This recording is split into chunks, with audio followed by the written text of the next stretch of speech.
Hi guys, welcome back to the channel and welcome to another episode of Combat Chronicles.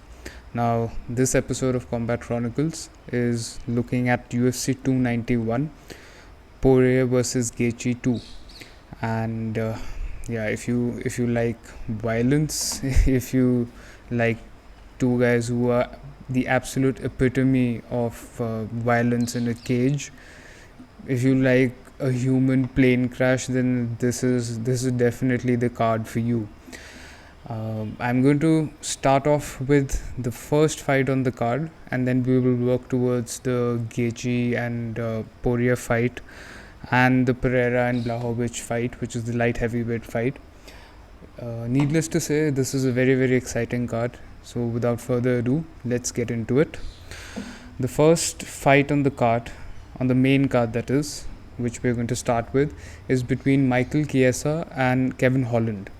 Now, this fight is quite an exciting matchup because this fight pits an extremely high level striker with some sort of magical knockout power in Kevin Holland against somebody who is a more well-rounded fighter but is primarily wrestling, grappling and clinch game based in Michael Chiesa.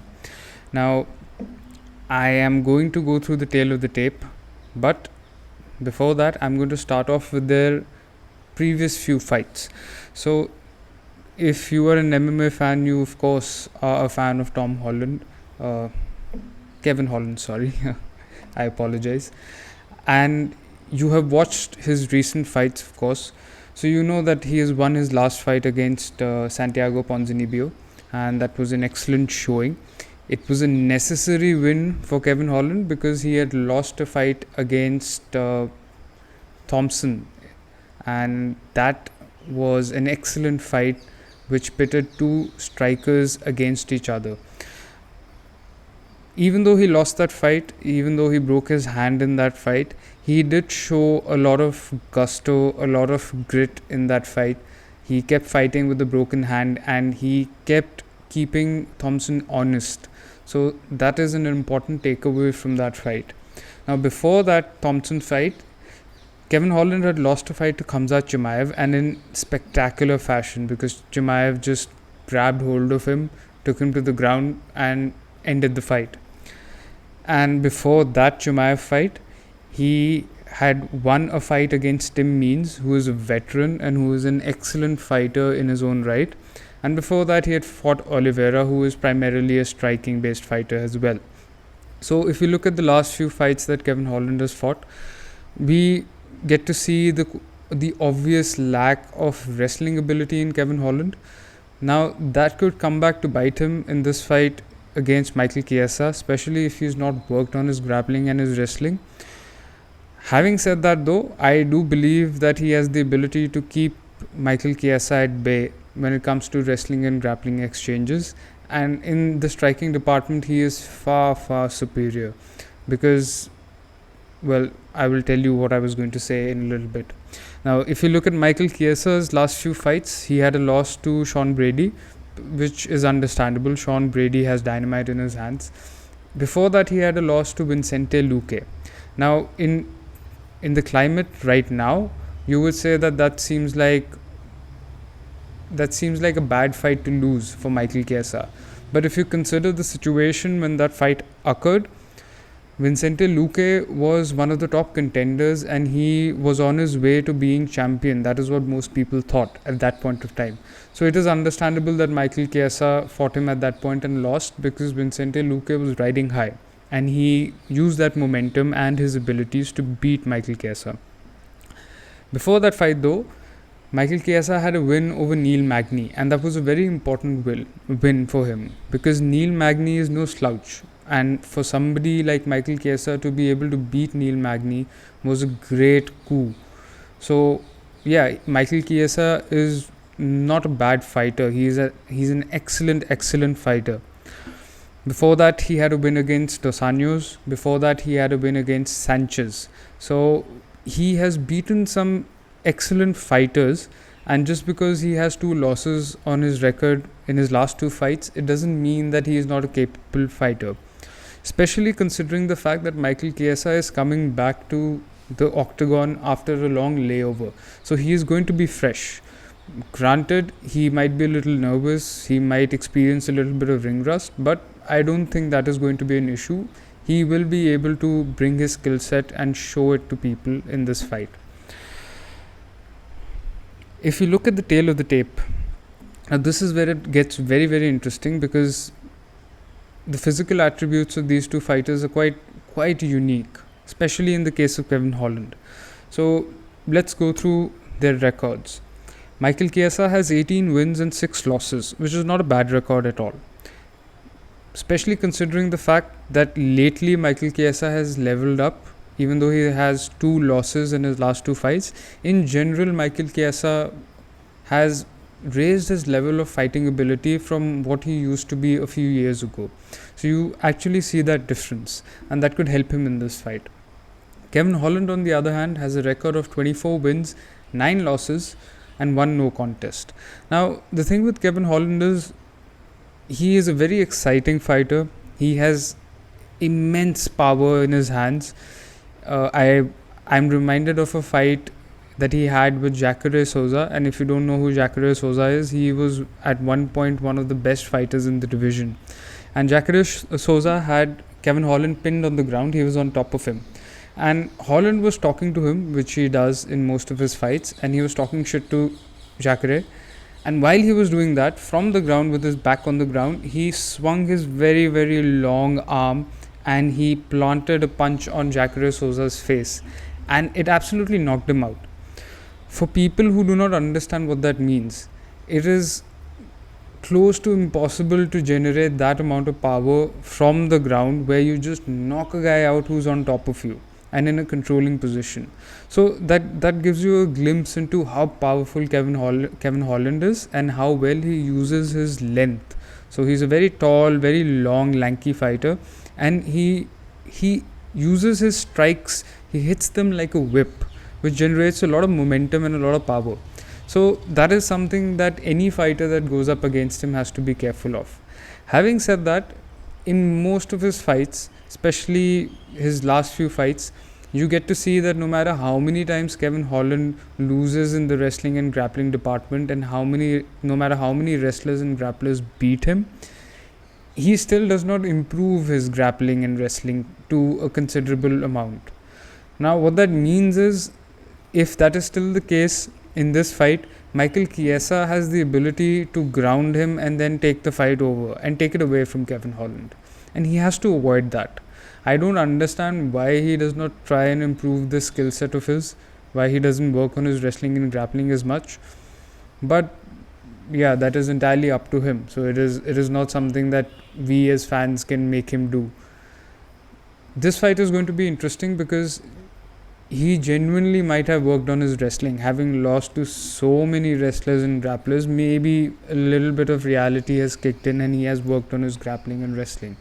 So it'll be interesting to see what happens when Michael Chiesa tries to take him to the ground and take the fight over from there. The average fight time for Michael Chiesa is 9 minutes 54 seconds. The average fight time for Kevin Holland is 11 minutes. There isn't too much of a difference. Chiesa is 6'1", Kevin Holland is 6'3". They're very close in height, although Kevin Holland is the taller fighter. Now this is where it gets interesting. Not only is Kevin Holland taller, he also has a reach advantage. So Chiesa has a 75-inch reach, Holland has an 81-inch reach. And like I said, he uses that reach like a whip. So he swings his arms around like a whip and he generates a lot of power and momentum out of that. And one of those strikes could take Michael Chiesa's head off very, very easily. So Chiesa will have to be careful of his defense in the striking department. Holland is orthodox, Michael Chiesa is a southpaw. So this will obviously give both fighters openings because they have contradictory stances. But from the general wisdom is that the southpaw has more openings than the orthodox fighter, because southpaws are more used to fighting orthodox fighters than orthodox fighters are used to fighting southpaws. So maybe Michael Chiesa can use that to his advantage and plant a few kicks to the abdomen of Kevin Holland, maybe slow him down, try and crack a few ribs. That would actually help him a lot, because if he can do that and then take Kevin Holland down, no matter how much he has improved his wrestling and grappling, he won't be able to handle it. Age-wise, yeah, I don't think that is a big factor in this fight. Now, this is where we are going to go and look at the striking. Michael Chiesa lands 1.88 strikes per minute. That is his average. Kevin Holland lands 4.12 strikes per minute. So you see the striking advantage and the difference in their skill set right here. Striking accuracy wise, Holland has a 52% accuracy. Chiesa has a 41% accuracy. So yeah, the striking advantage goes to Holland head over shoulders. There is no comparison here. He is a far better striker. But since Kevin Holland strikes so much, he also absorbs roughly 3 strikes per minute, where Michael Chiesa absorbs about 1.67 strikes per minute. So I don't think that is a disadvantage for Kevin Holland, because if you're striking consistently, you will obviously take more strikes if you're giving a lot of strikes out. Chiesa, on the other hand, like I said, is a grappler, so he doesn't really deal with that as often as Kevin Holland does. Defense-wise, they're pretty close. Chiesa has a 54% striking defense, and Holland has a 52% striking defense. So in the striking department, Chiesa has to be very, very careful, because one hit that lands flush on his face could completely take him out of the fight in a split second. And Kevin Holland doesn't knock people out where he hits them and wobbles them and then he finishes them. When Kevin Holland knocks you out, if you go and look at one of his last fights, I forget the fighter's name. So, but basically the point is, Kevin Holland hits you and knocks you out. He knocks you out cold. There is no ifs, ands and buts in that. One hit and you're gone. So you have to avoid that one hit if you're Michael Chiesa. Now this is where Michael Chiesa takes the cake. The grappling department is completely his. He has an average of 3.39 takedowns per 15 minutes compared to Kevin Holland's 0.84. So Kevin Holland has no grappling to speak of, like I said. Takedown accuracy wise, he has a 54 percentile. Let's not talk about Kevin Holland in this regard. Takedown defense wise, he has a 60% defense. Now Kevin Holland has a 50% defense, but most of that 50% comes up against fighters who are not very good wrestlers and grapplers. That is not the case here. So if you're Michael Chiesa, you take Kevin Holland down and you start breaking him apart. That is the best option that you have. Submissions wise, Chiesa is better. He averages 1 submission per 15 minutes. He does tend to submit people, but his basic tendencies are towards grounding people, controlling them, getting control time on them, and trying to strike them on the ground. So basically he is a ground and pound fighter primarily. So whom would I pick in this fight? I am going to go with Kevin Holland. Even though I know that if Kevin Holland gets taken down, Michael Chiesa will beat him up. But then I also know that Kevin Holland has an extremely strong chin, as was the case in the Stephen Thompson fight, where he broke his hand, took so many hits, was fighting another striker who was not as unconventional as Kevin Holland, but technically far, far superior than Kevin Holland. And yet he lasted that fight. He took so many kicks to the face, he took so many hits to the face, kept fighting with a broken hand. So he's a trooper. He's not going to go easily. Every time Kevin Holland gets taken down in this fight by Michael Chiesa, if he gets taken down, he knows that in the next round he is going to start from standing position. So he will have to Chiesa will have to engage in a striking exchange with him. So I am going with Kevin Holland. I am going to say that he's going to knock Michael Chiesa out. But even if he doesn't do that, as long as he keeps the fight on the feet, he is going to win, because he's a far, far superior striker. Now we're going to move to the next fight, and we're going to go through this very quickly because I gave a lot of time to this fight because I'm a fan of Kevin Holland. But the next fight is between one of my all-time favorites, Tony Ferguson, the boogeyman El Kukui, and he's going up against another one of my favorites, Bobby King Green.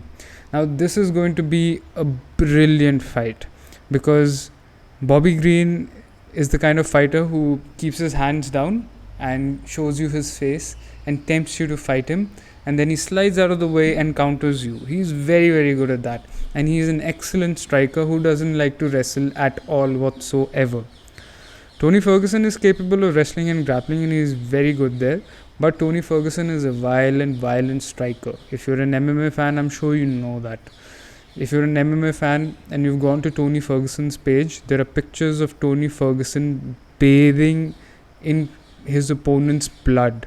So he is covered with his opponent's blood. He's smiling with that mouth guard that shows those demon teeth.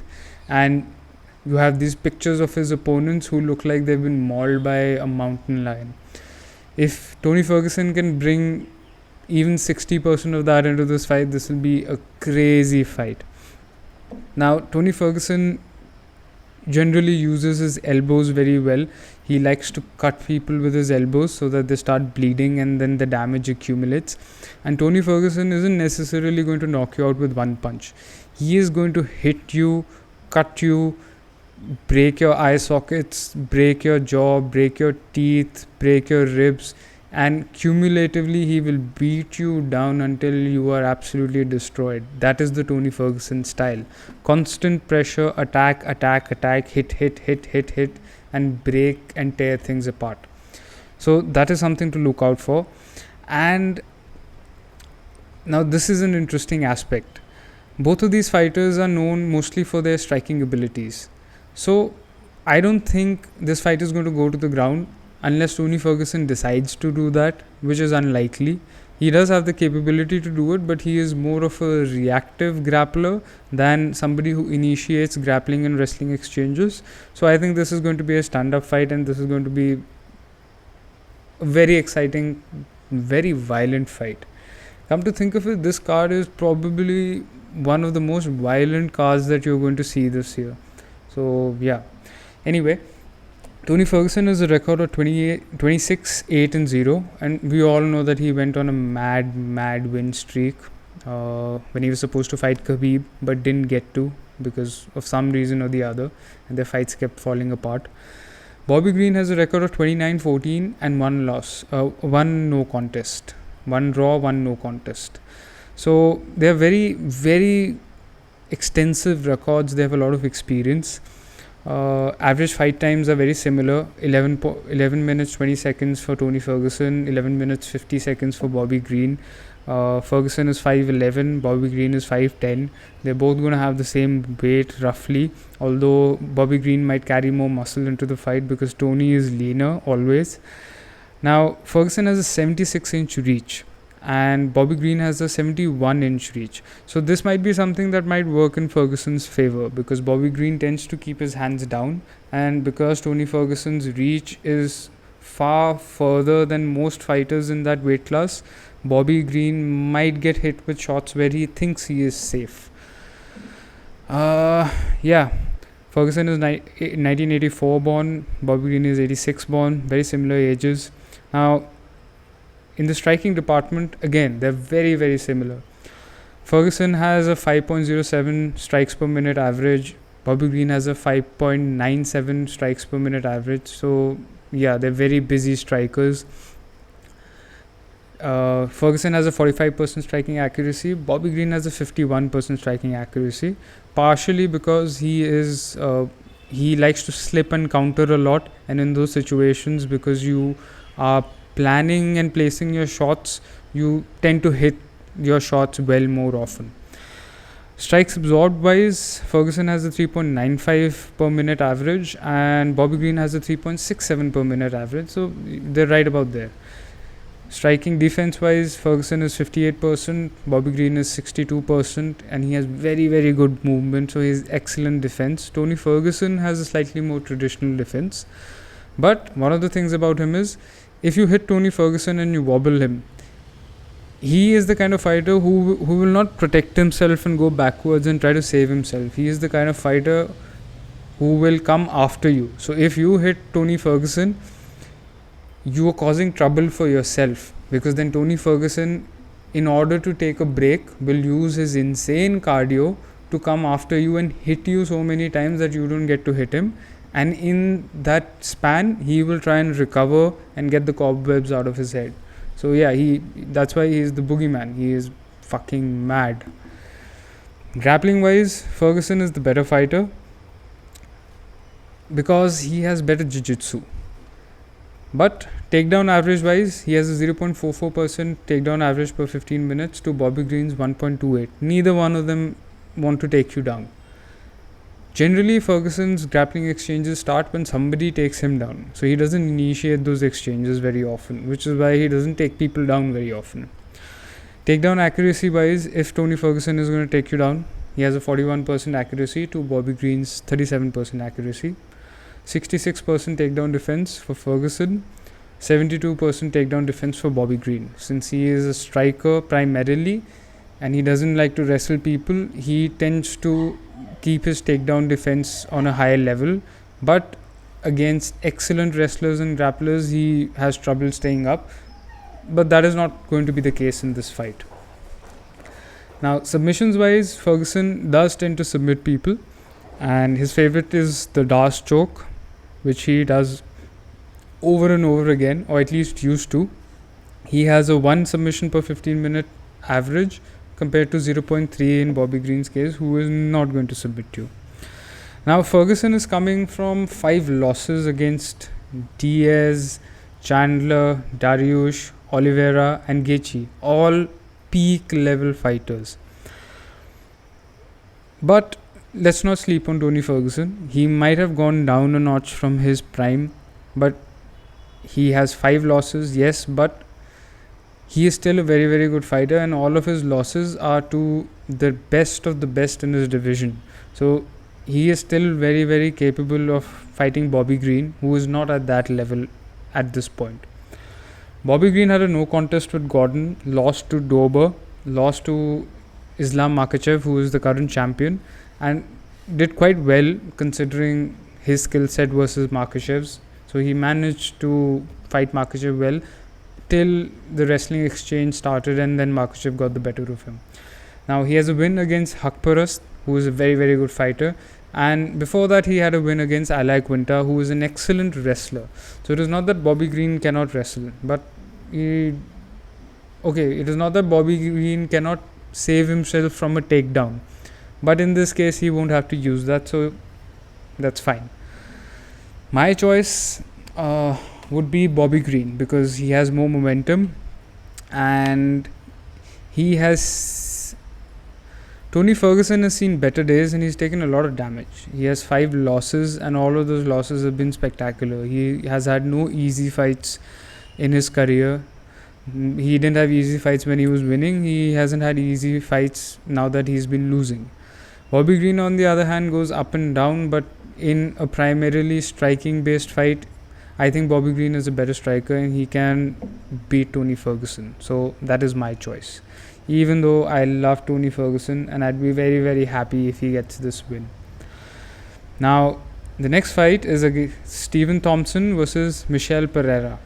And by God, is this a mad fight. If you thought the Stephen Thompson versus Kevin Holland fight was 2 crazy strikers going into the octagon and duking it out, wait till you watch this fight, because as you know, Stephen Thompson is the most technical and most capable striker that the UFC has ever seen. I don't think anybody can deny that. And even at this age, even though he's older now, he is still a brilliant striker, as he showed in the Holland fight.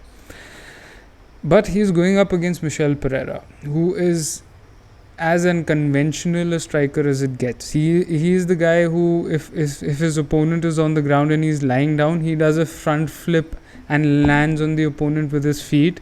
He jumps off the cage to punch you. He does all sorts of crazy shit that you probably can't even conceive.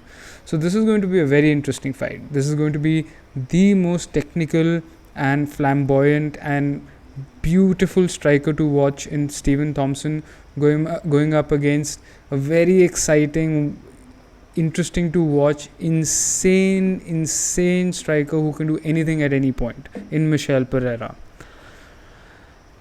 Their records are Well, this is quite interesting. Now, one would assume that Stephen Thompson is the more experienced fighter in MMA, but he has a record of 17 wins, 6 losses, and 1 no contest, or 1 draw, sorry. Whereas Michel Pereira has a record of 28 wins, 11 losses, and 2 no contests. So he has had more fights and he has won more fights. Average fight time wise, Stephen Thompson is at 14:51. Michel Pereira is at 13 minutes 4 seconds, very similar. Thompson is 6 feet, Michel Pereira is 6'1", very similar. Thompson has a 73-inch reach, Michel Pereira has a Thompson has a 75-inch reach and Pereira has a 73-inch reach. They are both orthodox fighters and there is a 10-year age difference in them. So Thompson is 83 born and Pereira is 93 born. Pereira is the younger, fresher fighter, but Stephen Thompson is still fast and he's still capable of fighting at a very, very high pace. So this is going to be a mad fight. Now let's get into the most beautiful part of this fight, the striking. Now, strikes landed per minute, Stephen Thompson is 4.20, which is very high. But Michel Pereira is at 5.09, which is even higher. So both of these people are landing strikes left, right, and center. So if you're watching this fight, you're going to get to watch an insane pace and beautiful striking. Striking accuracy wise, Thompson is at 45%, Pereira is at 54%. Strike absorbed wise, Thompson is at 3.04, Pereira is at 3.78, very similar. Defense wise, Thompson is at 55%, Michel Pereira is at 58%, very similar. So yeah, this is going to be about who can take the other's power and just keep going at the other person, taking damage and keep going, and who is slicker, who takes less damage. Grappling wise, I'm not even going to dignify this with too much attention because Stephen Thompson is not a grappler. He doesn't want to grapple. He never liked grappling, but he has a good takedown defense at 64%, which is natural. If you're a striker, you don't want to get taken down. You want your takedown defense to be good. Michel Pereira, on the other hand, has a 94% takedown defense. So yeah, these guys are not trying to take each other down most likely. Takedown accuracy wise, Thompson has a 41% accuracy. I don't know how though, because I've hardly ever seen him trying to take anybody down. Pereira has a 55% accuracy. Takedown per minute wise, Stephen Thompson is close to 0 and Michel Pereira is 1.58. So yeah, if Michel Pereira wants to take this fight to the ground, he can. But the thing is, he is mad. So he won't. It is as simple as that. And both of these fighters will have that egotistical aspect where they want to see who the better striker is and who's going to win in those exchanges. So there is no grappling in this fight unless Michel Pereira, I don't know, goes a little crazier than usual and decides to do something new. I'm not going to go through the records because both of them have very, very good records. Although Michel Pereira has won all 5 of his last 5 fights. And Stephen Thompson has lost 2 fights, 1 to Burns, which is understandable, and 1 to Bilal Muhammad, I'm assuming. His last fight was a win against Kevin Holland. Before that, he had these 2 losses, and before those 2 losses, he had 1 against Neil Magny and Vicente Luque. So yeah, both of these fighters are game fighters. They're good fighters. This is going to be a very, very, very good fight. If you are an MMA fan, you are going to love it because all of us love striking exchanges. If you are not an MMA fan, watch this fight. You will become an MMA fan because you're going to see all the flashy shit that all non-MMA fans like to see. Now, to the co-main event, which is between 2 of my favorite fighters in the light heavyweight division. Polish power Jan Blachowicz versus Alex Poitin Pereira. So right off the bat, this is a fight between Polish power versus Poitin, which is tribal Brazilian for stone hands, which you cannot deny that moniker to Alex Pereira. So this is basically brought down to the root of it, to the crux. It is power versus power. Now, it is not that simple because both of them have very, very interesting skill sets. But at the end of the day, if you want to bring it down to the simplest form, is power versus power. Alex Pereira, as I probably have said before, is one of the most technical strikers in the UFC today, because he was one of the best kickboxers in Glory Kickboxing, and he is a two-weight world champion in Glory Kickboxing. He beat Israel Adesanya for the middleweight title, so he is an ex-UFC middleweight champion as well, and his striking is par excellence. It is the peak of what striking can be, barring maybe Stephen Thompson, but yeah, they're not in the same weight class, they're not even close. Now, what makes this fight interesting is Alex Pereira is a huge guy who used to cut a lot of weight to get to middleweight, and he lost his last fight where Israel Adesanya knocked him out, partially because when you cut so much weight, it is easier to knock you out because your body and especially your brain is starved of water, and when you rehydrate very, very quickly, it leaves you vulnerable to knockouts because your brain's connection just goes like this if you're hit cleanly. That is not the case now, because Alex Pereira is now at light heavyweight, and he doesn't have to cut as much weight, and he can come into this fight close to his natural body weight because he is very tall. He is 6'4", and he's not just tall, he's not one of those tall lanky guys. He is one of those guys who is huge and muscular naturally, so his bone structure is massive. If you see Alex Pereira on screen, you can't really tell. He looks like a very muscular, very strong guy, but if you see Alex Pereira standing next to somebody from his own weight class, you realize that Alex Pereira, not in height but in size, bone structure and musculature, is massive. He is massive. He looks like a barn door. He's huge. If you look at him standing next to Israel Adesanya, even though they're the same height, Alex Pereira looks like he is a notch above in size and strength. And this is popular knowledge. Alex Pereira is made like wood. So a lot of fighters who have fought him have said, when you hit him, when you kick him, especially in the legs or in the body, it feels like you're kicking a large tree or a stump of wood, and it possibly hurts you more than you hurt him. So yeah, an Alex Pereira who's not cutting as much weight, or probably not cutting any weight at all, who is fit and healthy and gets to eat as much as he wants and gets to put on as much muscle as his body naturally wants to, is a scary fucking proposition. I don't think anybody would want to go up against him, barring the top echelons of the light heavyweight division, and that's where we come to Jan Blachowicz. Now, Jan Blachowicz has already beaten Israel Adesanya when he tried to beat him for the light heavyweight title, and he beat him quite easily, to be very, very fair, because he matched him in striking, which was very surprising considering the fact that Israel is supposed to be an excellent striker. But he then took Israel down and banged him up and just won the fight on points very, very easily and conveniently. Jan Blachowicz has a good skill set, but sometimes against high level wrestlers, as was the case when he lost the light heavyweight title against I can see his face and I can't remember his name, Glover Teixeira. Yes, when he's up against a high level wrestler like Glover Teixeira, who is better than Blachowicz at wrestling, he tends to just get taken down and he tends to give way, and his submission game is not very good. But Blachowicz does have a front foot forward wrestling style where when he is taking you down, he does well.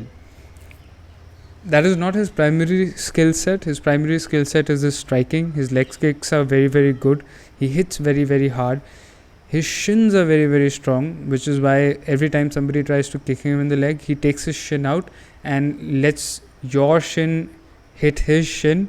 And because his shins are so hard, it is the other person who takes the damage more often than not, which is something he will use in this fight, because Alex Pereira has a very strong calf kick that absolutely neutralized Israel Adesanya in their first MMA fight in the UFC, where Israel Adesanya was limping and he couldn't even move his leg properly and stand properly.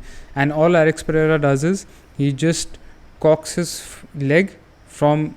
He has no. There is no show to that kick. So he just brings his leg up and smacks it against your calf over and over again. And from a third person perspective, you think, oh, this is just like a childish kick. But it actually takes people's legs out and completely freezes their calves. So to avoid having that done to him by Alex Pereira, Jan Blachowicz will have to use his strong shins and block those kicks. And he will have to kick Alex Pereira back. Because, if you have strong shins, why wouldn't you want to slam them into the opponent's legs and try and break his knees?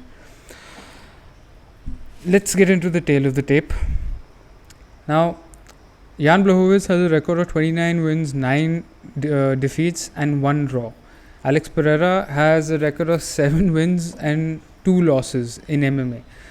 One of those losses was to Israel Adesanya, and the other one was in the beginning of his MMA career when some average wrestler took him down, which was understandable because as a kickboxer he had no wrestling game back then, and he doesn't have too much wrestling capability even now. Having said that, Alex Pereira trains with Glover Teixeira, who is the previous light heavyweight champion, who beat Jan Blachowicz by using his high level wrestling. So even though Pereira cannot become Glover Teixeira overnight and wrestle Jan Blachowicz and beat him the same way that Glover did, he can still learn from Glover how to keep Jan Blachowicz from taking him down. And maybe if he gets the chance, take him down himself and land a few strikes. So I am expecting Alex Pereira to come into this fight as a far better wrestler, at least in the defensive aspect, so in his takedown defense.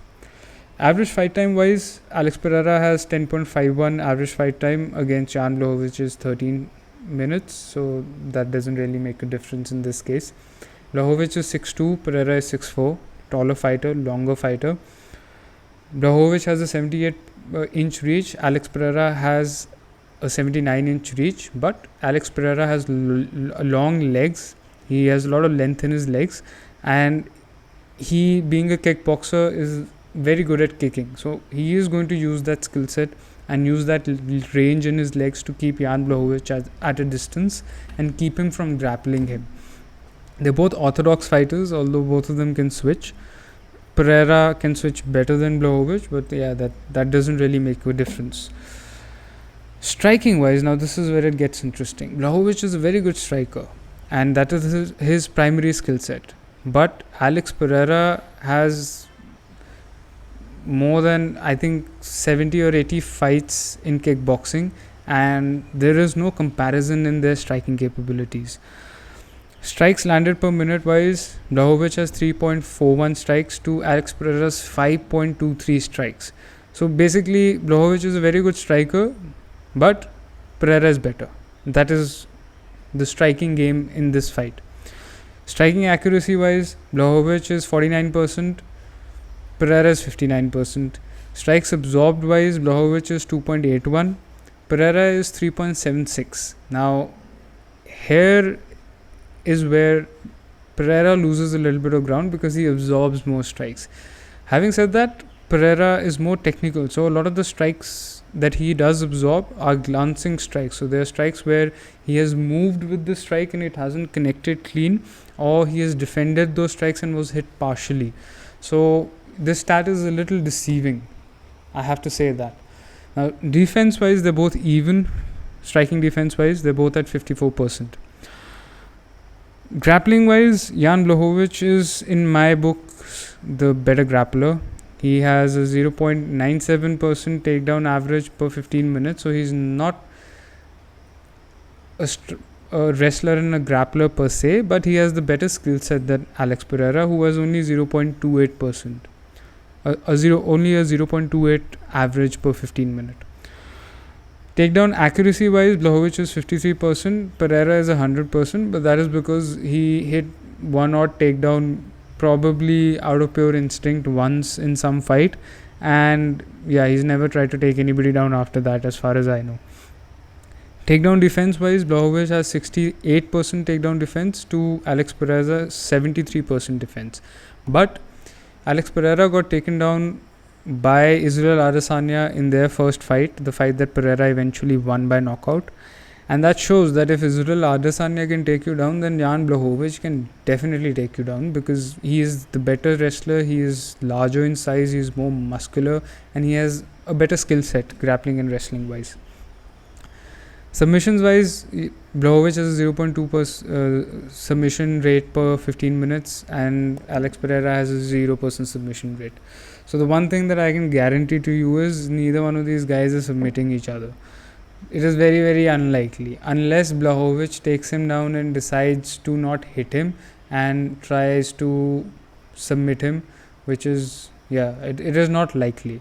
If that will only happen if Blachowicz has already decided to do that before the fight, but I don't think he will do that. Even if he takes him down, I think he'll be more interested in hitting Alex Pereira and employing ground and pound than actually trying to submit him. Who is my pick? Conventionally, I would say Jan Blachowicz would win this fight, because if he wants to win this fight, he can take Alex Pereira down, just keep him down in every round and beat on him. That is the conventional wisdom. But I am going to go with Alex Pereira. Number one, because he is the better striker. He is the more technical striker. He has just as much, if not more, power than Jan Blachowicz. And Blachowicz sometimes is not able to show his power in some fights, maybe because the opponent's defense is good, maybe because he doesn't connect cleanly. But Alex Pereira's power shows in every fucking fight. There is not a single fight that he has fought in MMA, at least, and also in kickboxing, where you haven't seen him hit somebody, and even if he doesn't knock them out, you see those Tweety birds flying around the opponent's head, where he's just like, oh shit, what the fuck was that? I think Alex Pereira is going to come into this fight as a far better wrestler as well. So Glover Teixeira is going to put him through the ringer and make sure that he is a better wrestler. Now, will he be an excellent wrestler? No. But if he keeps the basics in mind, and if he manages to keep Jan Blachowicz off him, and he manages to keep the fight on the feet for at least 3 or 4 out of the 5 rounds, which I'm assuming this fight is going to be for, Alex Pereira wins. In a striking exchange, Alex Pereira wins. So I'm going to go with Alex Pereira in this fight. There are a few details that I want to gloss over very, very quickly before I move on to the main card or the main event on this card. Now, like I said before, this is a power versus power fight, and Pereira has a few advantages in this fight. So, like I said, his kickboxing experience is extensive, and he's going to bring that to the striking game. Both of them have immense power, and Alex Pereira's calf kick, if not defended by Jan Blachowicz, will completely take the fight away from Blachowicz by the second round. Because if Blachowicz cannot move on his leg, one of his legs, whichever one goes away, then he can't wrestle Pereira, even if he wants to wrestle Pereira. If he can't wrestle Pereira and there is no way he's taking him down, then it is purely a striking fight. If it's purely a striking fight, Jan Blachowicz is not winning it. Unless he gets lucky with some shot that lands cleanly, he's not going to win in a striking exchange purely. Is it impossible? No. Blachowicz has immense power. He can probably hit Poitin hard enough to fold him over like a shirt. But I don't think Alex Pereira is stupid enough to fall for that. He knows that Blachowicz has immense power, so he will be careful of that, or at least he should be, technically speaking. Now, one of the things that we cannot rule out about Pereira is that he is very, very, very intimidating. If there was ever a guy in the UFC whose face looks like it is made out of stone because his expression never changes. He's never sad, he's never smiling. He's just looking at you with that dead, intimidating stone expression. Then it is Alex Pereira. In the earlier days, it was Mirko Cro Cop, and people who have been MMA fans for a long time will know Mirko Cro Cop. I usually gush over him. I can never forget his his right kick hospital, left kick cemetery line.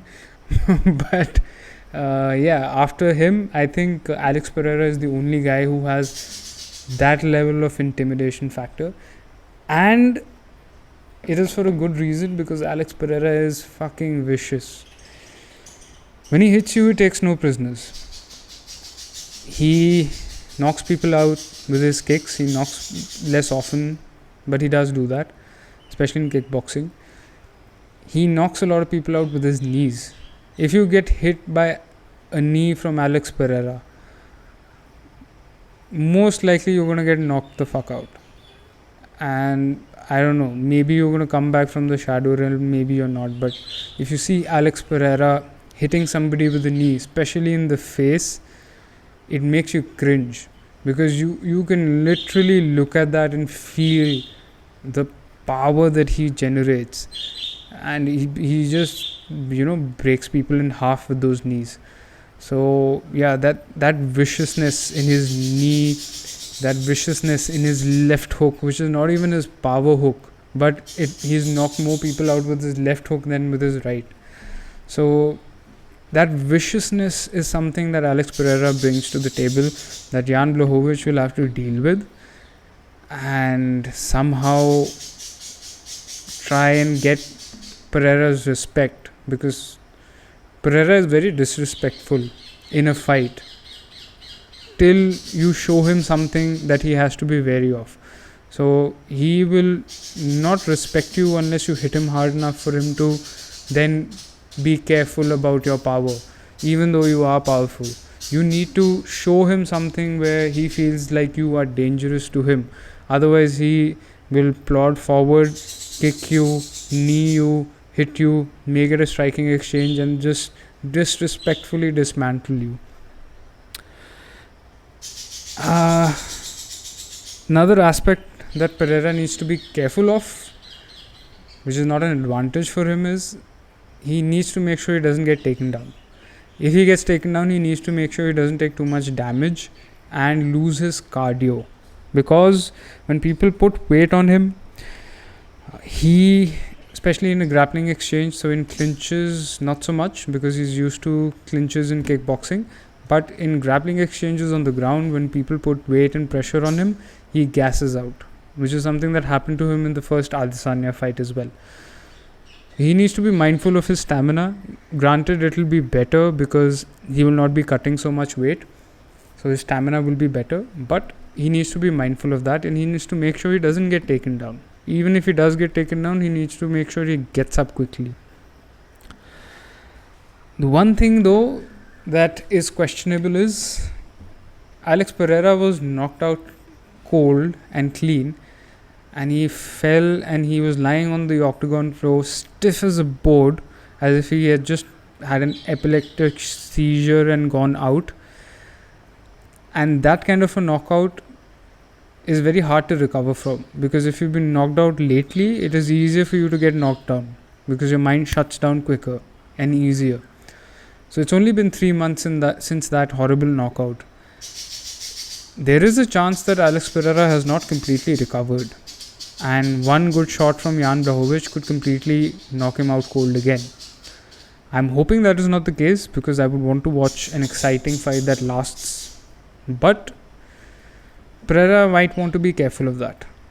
He might want to be careful of the shots that he is taking, because there are times when Pereira tends to take a few shots and not give a fuck, because he's like, okay, yeah, fine, I can hit you harder, hit me, let's see. Even though he's very mindful of his defense, that sometimes he will let a shot sneak in, and he's not as careful of his defense because he doesn't give a shit.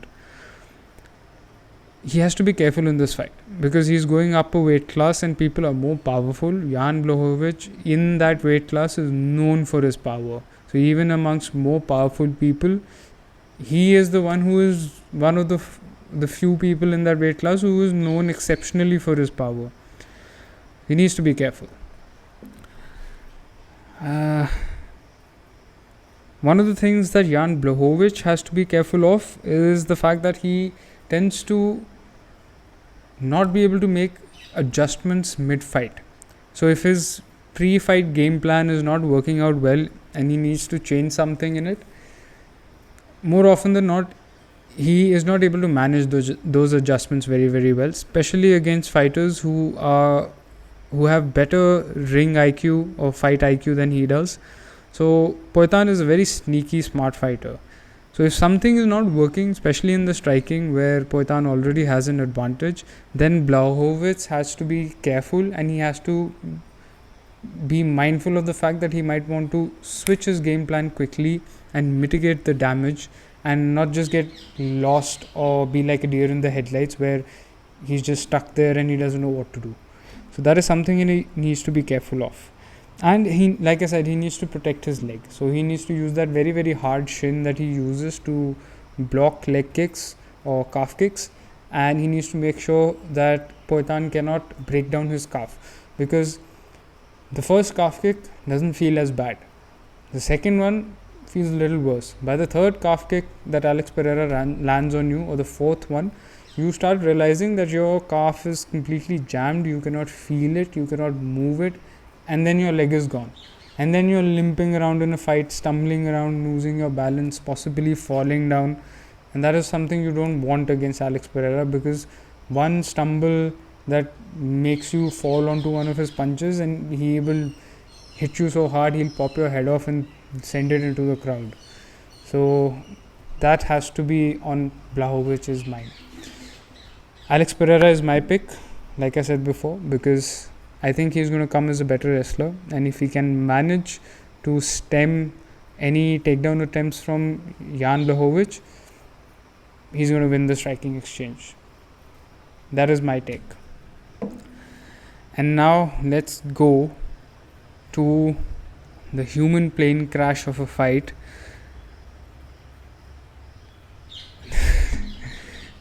That fight is Dustin Poirier versus Justin Gaethje 2. So this is not the first time they're fighting. And if you have watched their first fight, my God, how do I explain this? If you watched their first fight, good on you. You will understand what I'm about to say. If you haven't watched their first fight, then I think you're not living life the right way. So you should definitely go and check it out, because I think it was one of the most violent fights that I've ever seen.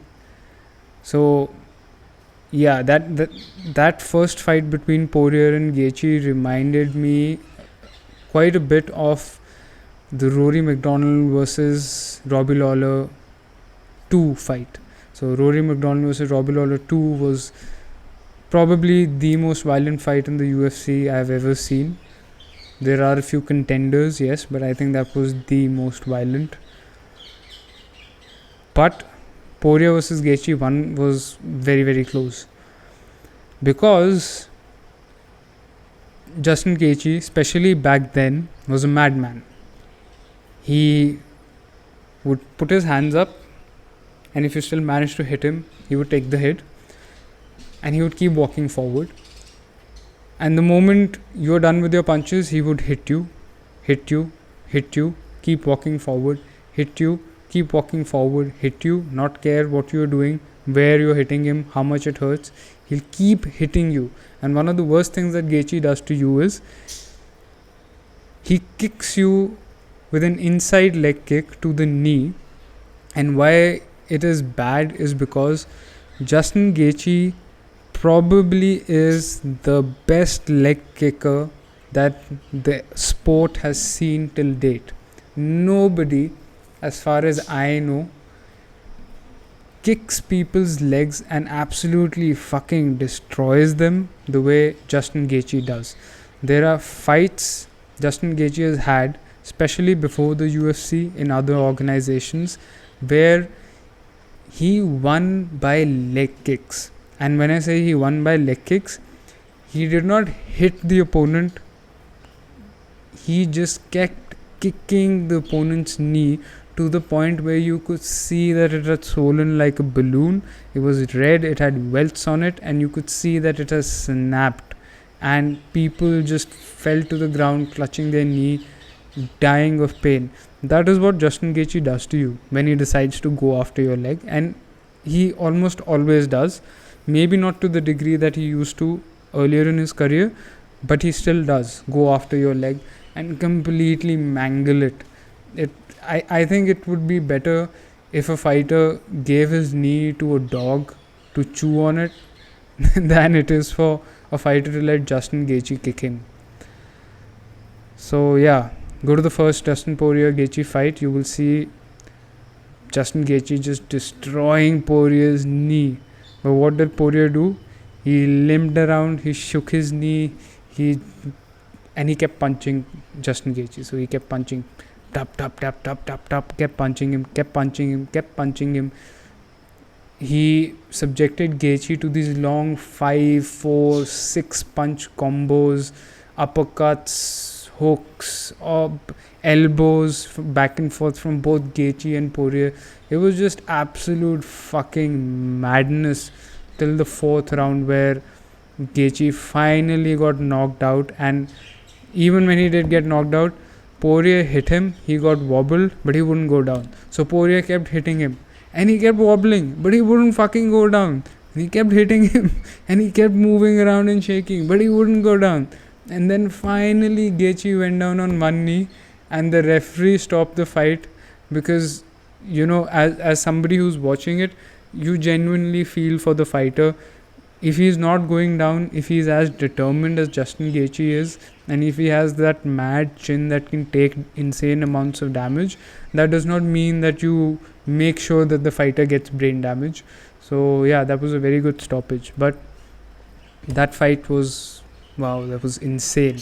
I think around the second round, at the end of the second round, or at the end of the third round, at some point there was a cut on Justin Gaethje, on Dustin Poirier's eye, that was leaking down his whole face. So one side of his face was red, and when the bell or when the siren rang and the round was over, for the first time in my life, I saw Dustin Poirier put his hands on his knees and bend down and look like he was absolutely destroyed. And yet he came out again, and he kept fighting, and he won the fight. So if this second fight is anything like the first fight, this is probably going to be one of, if not the fight of the year. Whew. And even if you're not an MMA fan, even if you're not a fight fan or a boxing fan, if you are a fan of sports, or even if you're not a sports fan, if you are a fan of watching something incredible, please watch this fight. Please. Like, I don't get paid by them, so this doesn't really do much for me, but yeah, these are the kind of fights that you have to watch because they're excellent. Anyway, that is enough of me ranting. I'm going to go through the tail of the tape very, very quickly, and then I'm going to talk about the features that both these fighters have, their fight game, their fight styles, and what they're going to use against each other. And both of these fighters have evolved a lot, especially from the last time they fought. And Gaethje has evolved more, obviously, but Dustin Poirier has also evolved. So this is going to be a more technical fight, and both of these fighters are better fighters now, in my books. So this is probably going to be an escalation of the first fight, if that is even possible. Anyway, tail of the tape. Dustin Poirier has a record of 29 wins, 7 losses, and 1 no contest, against Justin Gaethje's 24 wins, 4 losses, 0 no contest or draws.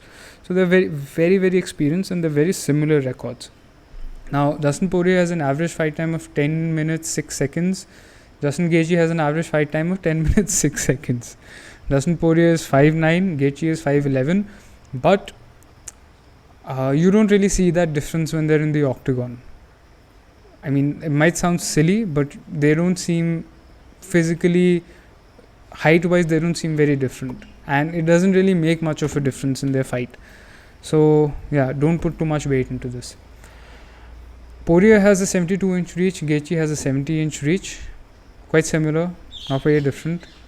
Poirier in the first fight used his reach very, very well because Justin Gaethje was a mad brawler who was just going to swing, especially when you're close.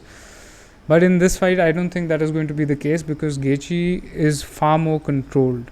So that aggression and violence that is the mainstay of Justin Gaethje is tempered now. And that why that is a good thing is because sometimes that aggression and violence used to get Gaethje into trouble where he's just I'm going to kill you, and a technical fighter would take a hit, block a few, ride it out, and then find the perfect counter or the perfect combo to beat him. And that has happened to him in all of his losses. He has never lost a fight because he was being technical and then suddenly he got knocked out or he lost on points. He's always lost a fight because he was being wild, and even though that is one of his best features and a huge part of his skill set, if you don't control that wild, violent aggression, it can come back to bite you in the form of a counter. He has tempered it now. So I don't think it is going to be as easy to catch him now. Dustin Poirier is a southpaw, so he's left-hand dominant, although he's capable of switching, but he doesn't like to do it very often, unless there is an obvious advantage. Justin Gaethje is orthodox, and he tends to stay in orthodox stance. Both of these fighters are very crisp strikers. Gaethje was less crisp and clean and technical when they first fought, but now I think Gaethje is more crisp because he is just as technical as Dustin Poirier, but I think he lands with more power because when Gaethje lands on you, you can see this in his fight against Tony Ferguson. When he lands on you, it's like being hit by a baseball bat. You can hear that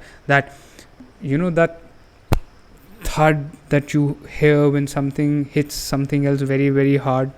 You can hear that thud when Justin Gaethje punches people. You can see that in the Michael Chandler fight also, where he fought Michael Chandler and completely mangled Michael Chandler's face as if he had been attacked by a rabid dog. Anyway, striking wise, and this is primarily where this fight is going to be. Striking wise, Dustin Poirier lands about 5.51 strikes per minute, which is very, very high, right? This is very high. But Justin Gaethje lands 7.38 strikes per minute. So even though he is more controlled now, he's probably one of the guys with the highest striking rates per minute in the UFC, because he just goes thop, thop, bang, bang, bang, okay,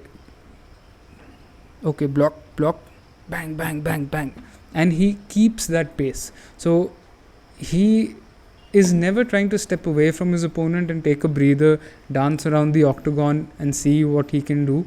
No, he's just constantly on you, hitting you. It's just an insane pace, and you could see that in the first fight as well, where he did that and Dustin Poirier said, okay, fine, high pace, I'll match it.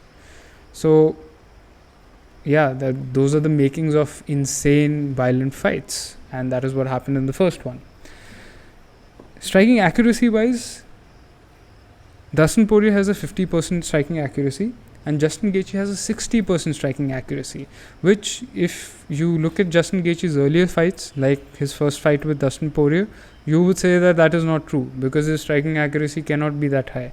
But that is the change that has come through this more tempered aggression that Justin Gaethje employs now, where his accuracy, his patience and his his tendency to commit to his strikes has slightly changed for the better. So he is more accurate now.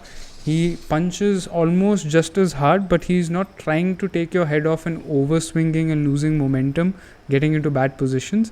He is swinging very cleanly and crisply with almost the same amount of power, if not more power, because crisper strikes landing with good power hurt more than wild strikes that you can see coming from a mile away. Strikes absorbed wise, Dustin Poirier has a 4.25 strikes per minute. He absorbs 4.25 strikes per minute to Justin Gaethje's 7.66. So yeah, that no fucks given aggression, where okay, you hit me once, I'll hit you twice. That sometimes costs Justin Gaethje, and he does absorb a lot of strikes. But his defense is better now, and like I said in the case of Poetan earlier, Justin Gaethje, especially now with his more technical striking and striking defense as well, tends to block and deflect more punches now. So those are not always clean strikes that land. Some land through the guard, some don't land cleanly. So yeah, that has to be taken into account. This figure can be a little distorting. Defense wise, Gaethje has a 53% striking defense and Poirier has a 54% striking defense. So yeah, Gaethje has more volume, and I think he has a little more power than Dustin Poirier. But Dustin Poirier has that thing where he'll take it and he'll keep fighting. This is going to be an insane fight because Poirier will match his pace, and Justin Gaethje, is mad. So I don't know what else to say. This is going to be a mad fight. Grappling wise, I don't really want to get into this much because I don't think they're going to grapple much. Even though Justin Gaethje is a recognized Division 1 championship wrestler, he doesn't wrestle because he doesn't give a shit about wrestling. He wants to duke it out and fight like a man. So that is that. If Dustin Poirier tries to take down Gaethje, will he be able to? I don't think so. Poirier has the better jiu-jitsu. He is a better jiu-jitsu practitioner, but I don't think he's going to get the chance to submit Justin Gaethje because he's a very good wrestler. And regardless of what you think of his refusal to wrestle at all, Justin Gaethje can still make sure that nobody takes him down, apart from Khabib maybe, who took him down. So why even talk about the wrestling? If you look at the records, now this is going to be interesting because this is going to show us the change. Poirier's last fight was against Michael Chandler and he won that fight. Very interesting, very violent fight. Before that, he fought Charles Oliveira, lost that fight, understandably, because I think Oliveira is a level above him. Before that, he won against McGregor. That was the fight where McGregor broke his shin. So I don't know why it has been given as a win to him. It should have been a doctor's stoppage, but it is what it is. And before that, he knocked McGregor out. And before that, he beat Dan Hooker. And if you don't know, that was the fight that changed Dan Hooker's career, because that was an insanely violent fight. I mean, I know I keep saying this over and over again, but that was an insanely violent fight. And before that, Dan Hooker was one of the best fighters in the division. If he had beaten Dustin Poirier, he would have gone on to become champion, in my opinion.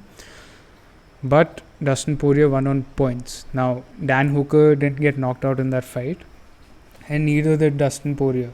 But they beat the ever-loving, ever-living fuck out of each other to the point where you could see that their bodies were absolutely broken. And after that fight is when Dan Hooker's career started going down a little. He lost to Chandler by knockout, and then he lost to other people. And I think that fight and the damage that Hooker took in that fight really affected his career. Otherwise, he could have been champion. So what that shows is,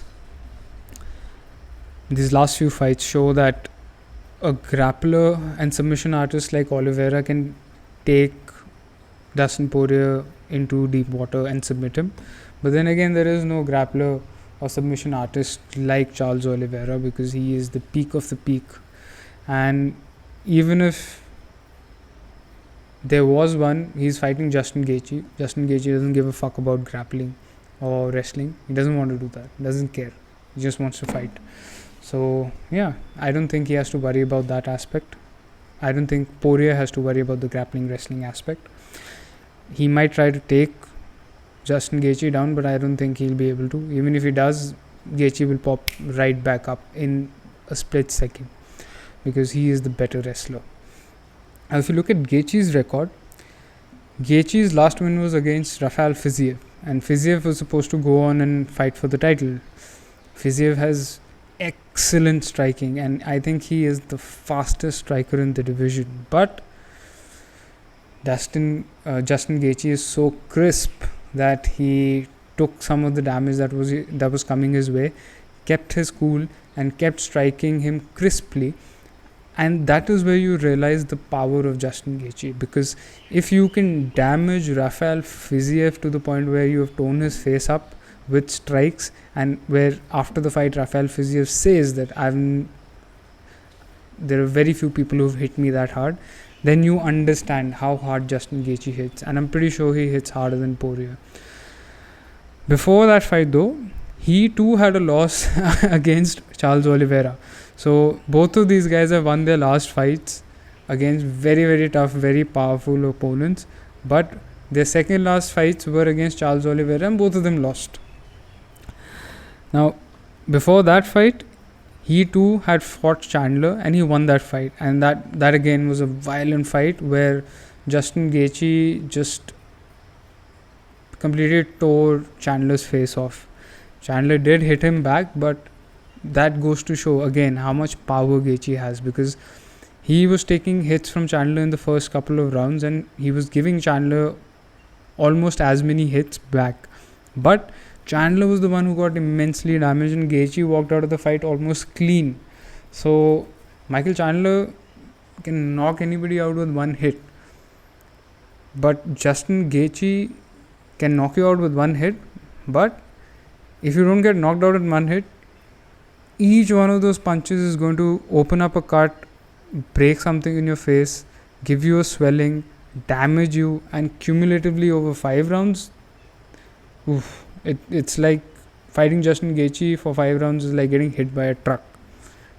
And I think you would be better off if you got hit by a truck, frankly. Before that Chandler fight, Gaethje had a loss to Khabib, and we all know about that. And before that, he had a win against Tony Ferguson, and that was the fight where Tony Ferguson's career changed, because before that, Tony Ferguson was the guy who was supposed to beat Khabib Nurmagomedov, and they had 5 fights cancelled because something or the other kept happening. Somebody got sick, somebody's knee or their tendons got ripped apart, or somebody got injured, and this and that. And then eventually Ferguson ended up fighting Justin Gaethje, and then Justin Gaethje ended up breaking Tony Ferguson, and he has never been the same since then. So yeah, 5 fights back, Justin Gaethje kind of ruined Tony Ferguson's career, and 5 fights back, Dustin Poirier ruined Dan Hooker's career. On the bright side though, Ferguson is going to be fighting on this card, and I hope he does well. He does have the capability to do well. And Dan Hooker fought in the last card, or the last card that I reviewed, and Dan Hooker seems to be back to normal.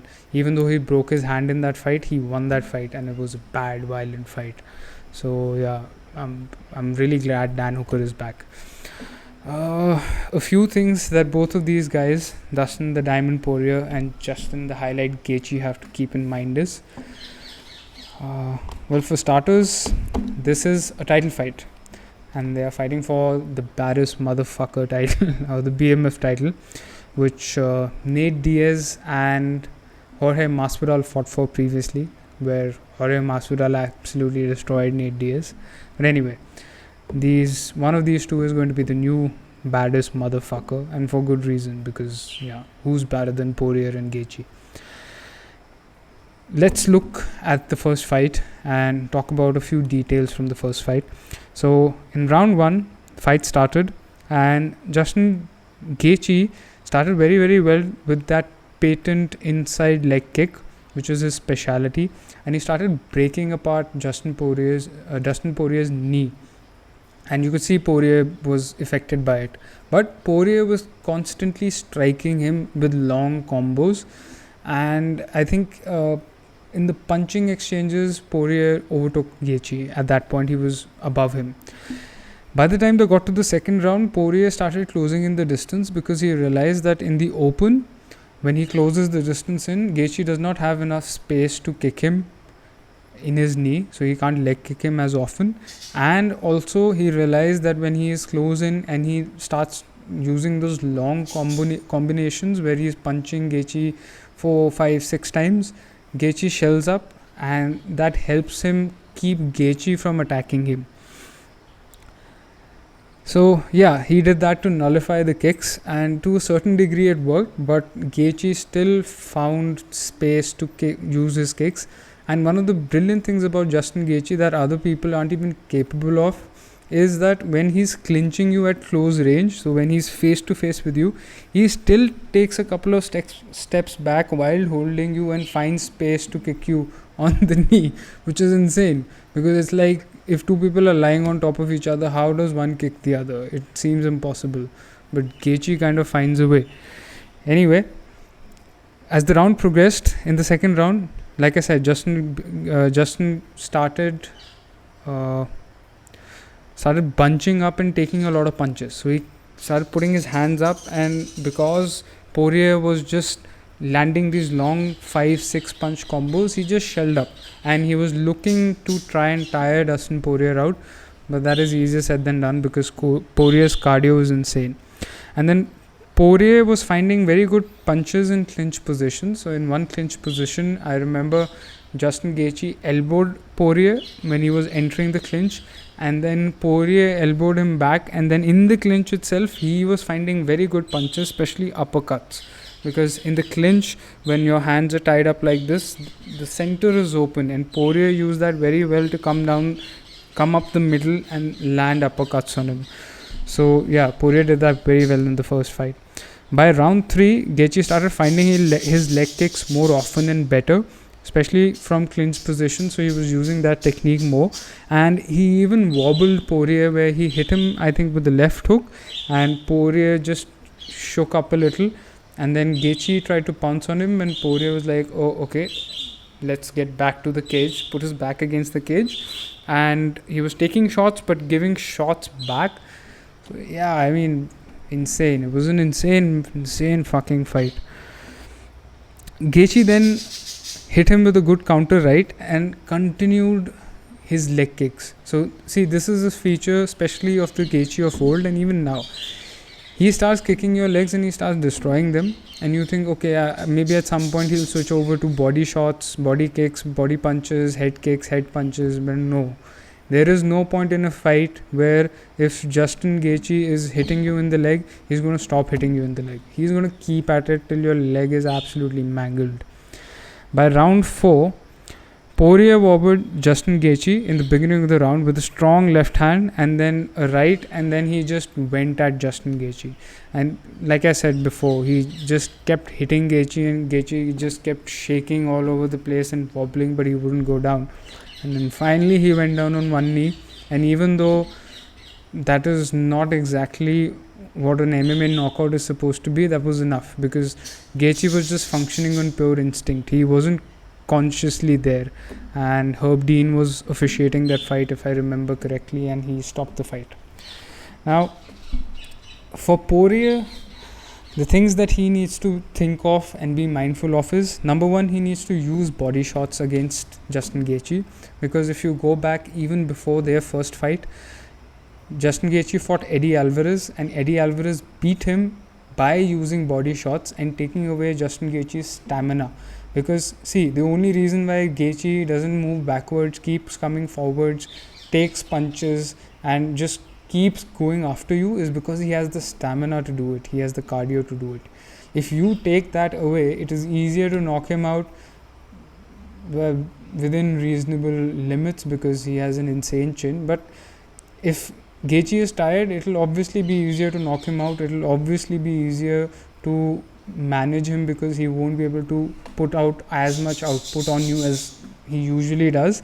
And these body shots can help Poirier take away Justin Gaethje's second best feature, because his best feature is his violence, but his second best feature, which is his stamina.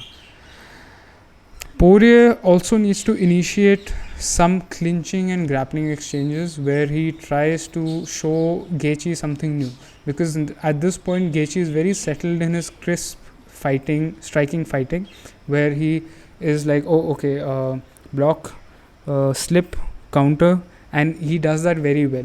To break that rhythm that Gaethje is comfortable with, Poirier will have to grapple him, not to end the fight or win the fight through grappling, because Justin Gaethje will come up. He is a Division 1 champion wrestler, which is, Poirier is nothing in comparison to that. But at least he will be able to change the dynamics of the fight and make Justin Gaethje think about other aspects of the fight.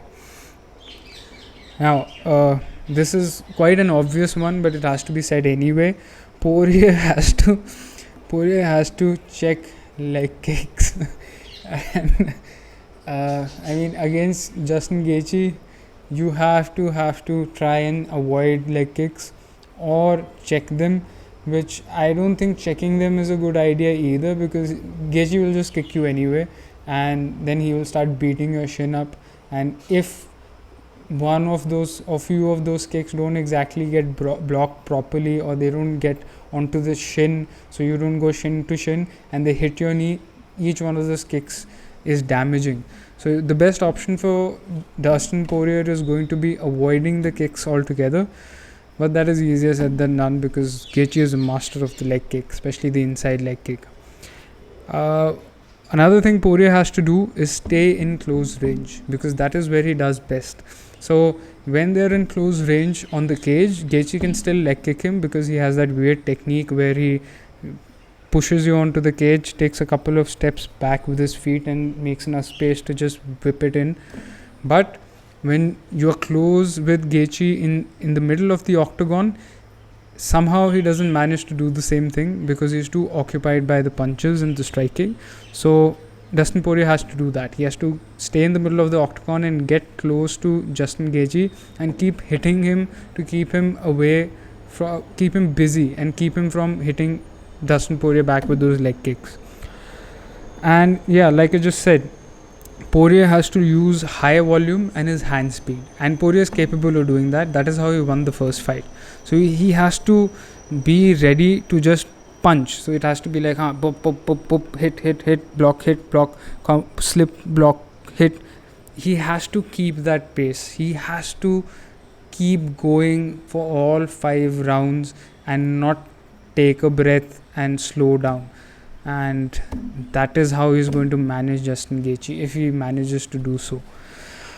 Gaethje, on the other hand, he needs to control his power and maintain his technique, which he is already doing. So in his last few fights, I think from the time when he fought Tony Ferguson onwards, Justin Gaethje has understood that he needs to control his aggression and his power. He doesn't need to overswing, because when he hits people crisply, he is still hitting them with probably the same amount of power, but he is striking far better. He has better control on his movement, and he's not overreaching and losing his balance. So I think he's going to do this anyway. He's going to control his power, control his aggression, control that mad violence that is Justin Gaethje, and maintain his technique. Then Gaethje needs to maintain his defense, unlike the last fight, because in the last fight, even though he was covering up, Gaethje has this mindset where I don't give a fuck, you hit me, I'll hit you back. I don't give a fuck, I'm tougher. I don't give a fuck, okay, hit me. He needs to avoid doing that, because when you do that with somebody like Dustin Poirier, who is just as determined as you are and who is also quite powerful, also very crisp and technical in striking, then you are tempting Providence. because eventually if you keep taking those shots and not giving a shit, one of those shots is going to make you shit your britches. So Gaethje has to make sure that his defense stays intact, which he generally is mindful of now. So yeah, that. And then, like I said, he has to limit his aggression and his violent tendencies, because he tends to be that pit bull that wants to rip your face off and just go and hit you. And that still happens sometimes. So he needs to make sure that he doesn't make that mistake, because that is exactly what cost him the last fight. And he needs to use his leg kicks. So yeah, I mean, everything that I've said about Gaethje is pretty obvious, and he pretty much does it anyway. One of the things that Gaethje does not do though is maybe he could wrestle a little more, because if he is the one initiating the wrestling exchanges, or even if he's defending a wrestling attempt from Poirier, he has the advantage because he has the pedigree of being a national champion, Division 1 All-American wrestler. So he can use that. Now, does he use that? He never does. There are some people who are a part of his camp who are saying that in this fight he is wrestling more, or for the preparation of this fight he has been wrestling more, but I still don't believe it, because I've heard it all many times. Gaethje doesn't wrestle. Gaethje doesn't give a shit about wrestling.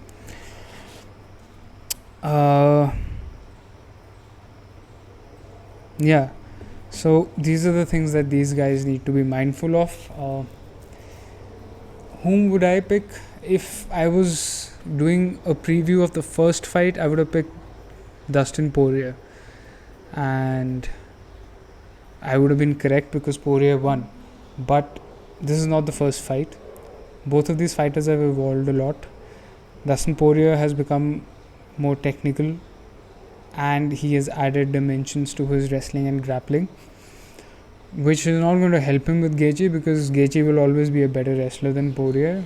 But I think Gaethje has done a lot better technically, so he's improved a lot more with his striking technique, with how crisp he is, and especially with how controlled he is, and how much he controls his aggression now. So I think Gaethje is going to win this fight, and it is going to be a very tough fight for both fighters. Both of them are going to come out of this fight looking like they just walked out of an airplane crash, like I said before. So yeah, I'm really looking forward to this fight. This fight is this Sunday, so you should catch this fight for sure. This is going to be the most violent fight of this year, is my guess, and I'm going to be right, mark my words. Anyway, I hope you liked the video. I realized that this became a very long video, but I just couldn't help it, because all of these fights are excellent fights, and this is one of the best cards of this year. And I can't wait to watch this card. I'm really sitting here wishing it wasn't Wednesday and I could watch this fight already, and the whole card already. But yes, do catch this fight. Let me know what you think about the review, about the preview, about the video, and let me know if there is anything that you want to add.